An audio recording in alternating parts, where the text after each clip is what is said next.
ഖുർആന്റെയും സുന്നത്തിന്റെയും യഥാർത്ഥ ഇൽമുള്ള ഒരാൾ ഒരിക്കലും പരാജയപ്പെടൂല. അവന്റെ കൂടെ കൂടുന്നവർക്കും വിജയിക്കും, അവരും പരാജയപ്പെടൂല.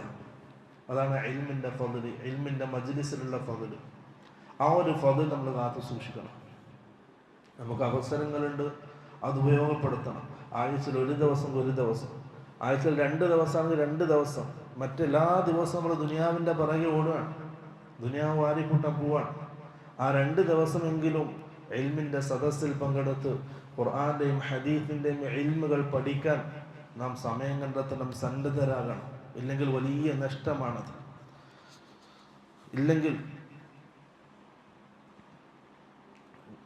നസ്രാണികളെ സംബന്ധിച്ചും യഹൂദരെ സംബന്ധിച്ചും പറഞ്ഞൊരു വാക്കുണ്ട്. അവരുടെ അടുക്കൽ തൗറാത്തും ഇഞ്ചീലും അവരുടെ കയ്യിലുണ്ട്, പക്ഷെ അതവർക്ക് ഉപകാരപ്പെട്ടില്ല.